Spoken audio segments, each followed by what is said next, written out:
ಪೂಜಾವಧಿ ವರ್ಷದ ಸಾಧಾರಣ ಕಾಲದ 23ನೇ ವಾರ ಭಾನುವಾರ. ಪ್ರವಾದಿ ಯೆಶಾಯನು ಬರೆದ ಪವಿತ್ರ ಗ್ರಂಥದಿಂದ ವಾಚನ. ಅಧ್ಯಾಯ 35, ವಾಕ್ಯಗಳು 4ರಿಂದ 7. ಚಂಚಲ ಹೃದಯರಿಗೆ ಹೀಗೆಂದು ಹೇಳಿ, ಭಯಪಡಬೇಡಿ, ಎದೆಗುಂದಬೇಡಿ.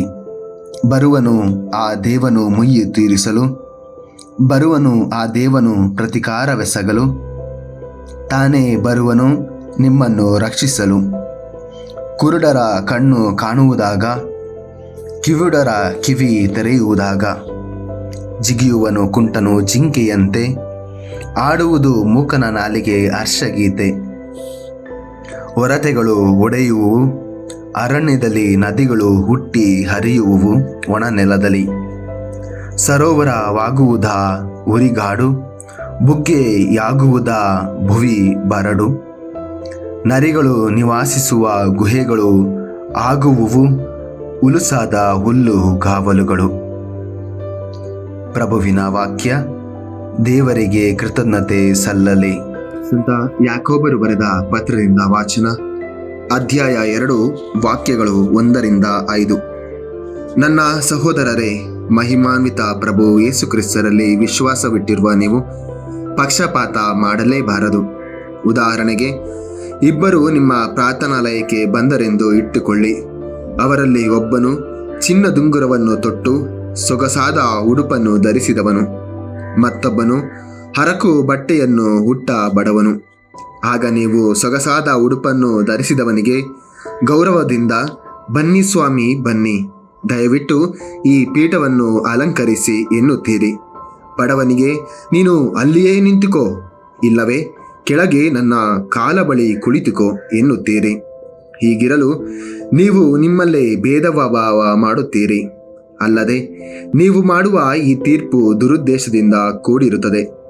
ನನ್ನ ಪ್ರೀತಿಯ ಸಹೋದರರೇ, ಪ್ರಪಂಚದ ದೃಷ್ಟಿಗೆ ಬಡವರಾಗಿ ಕಾಣುವವರನ್ನು ವಿಶ್ವಾಸದಲ್ಲಿ ಸಿರಿವಂತರನ್ನಾಗಿಸಲು ದೇವರು ಆರಿಸಿಕೊಳ್ಳಲಿಲ್ಲವೇ? ತಮ್ಮನ್ನು ಪ್ರೀತಿಸುವವರು ಸ್ವರ್ಗ ಸಾಮ್ರಾಜ್ಯಕ್ಕೆ ಬಾಧ್ಯಸ್ಥರೆಂದು ದೇವರೇ ವಾಗ್ದಾನ ಮಾಡಿದರಲ್ಲವೇ? ಪ್ರಭುವಿನ ವಾಕ್ಯ.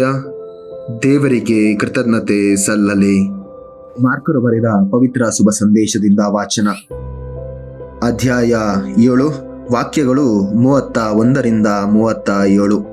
ಆ ಕಾಲದಲ್ಲಿ ಯೇಸು ಆ ಸ್ಥಳವನ್ನು ಬಿಟ್ಟು ಸಿದೋನಿನ ಮಾರ್ಗವಾಗಿ ದೆಕಪೊಲಿ ಪ್ರದೇಶವನ್ನು ಹಾದು ಗಲೀಲೆಯ ಸರೋವರದ ತೀರಕ್ಕೆ ಹಿಂತಿರುಗಿದರು. ಮಾತನಾಡಲಾಗದ ಒಬ್ಬ ಕಿವುಡನನ್ನು ಜನರು ಅವರ ಬಳಿಗೆ ಕರೆತಂದರು. ಅವನ ಮೇಲೆ ಕೈಗಳನ್ನಿಡಬೇಕೆಂದು ಬೇಡಿಕೊಂಡರು. ಯೇಸು ಅವನನ್ನು ಜನರ ಗುಂಪಿನಿಂದ ಪ್ರತ್ಯೇಕವಾಗಿ ಕರೆದೊಯ್ದು ತಮ್ಮ ಬೆರಳುಗಳನ್ನು ಅವನ ಕಿವಿಯೊಳಗೆ ಇಟ್ಟರು. ತಮ್ಮ ಉಗುಳಿನಿಂದ ಅವನ ನಾಲಿಗೆಯನ್ನು ಮುಟ್ಟಿದರು. ಬಳಿಕ ಸ್ವರ್ಗದತ್ತ ಕಣ್ಣೆತ್ತಿ ನೋಡಿ ದೀರ್ಘವಾಗಿ ಉಸಿರೆಳೆದು, ಎಫಾಥಾ, ಎಂದರೆ ತೆರೆಯಲಿ ಎಂದರು. ತಕ್ಷಣವೇ ಅವನ ಕಿವಿಗಳು ತೆರೆದವು, ನಾಲಿಗೆಯ ಬಿಗಿ ಸಡಲಗೊಂಡಿತು. ಅವನು ಸರಾಗವಾಗಿ ಮಾತನಾಡತೊಡಗಿದನು. ಇದನ್ನು ಯಾರಿಗೂ ಹೇಳಕೂಡದೆಂದು ಯೇಸು ಜನರಿಗೆ ಕಟ್ಟಪ್ಪಣೆ ಮಾಡಿದರು.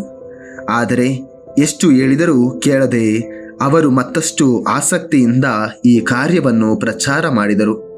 ಎಲ್ಲರೂ ಆಶ್ಚರ್ಯಭರಿತರಾಗಿ, ಇವರು ಎಲ್ಲ ಕಾರ್ಯವನ್ನು ಚೆನ್ನಾಗಿ ಮಾಡುತ್ತಾರೆ, ಕಿವುಡರು ಕೇಳುವಂತೆಯೂ ಮೂಕರು ಮಾತನಾಡುವಂತೆಯೂ ಮಾಡುತ್ತಾರಲ್ಲ ಎಂದುಕೊಳ್ಳುತ್ತಿದ್ದರು.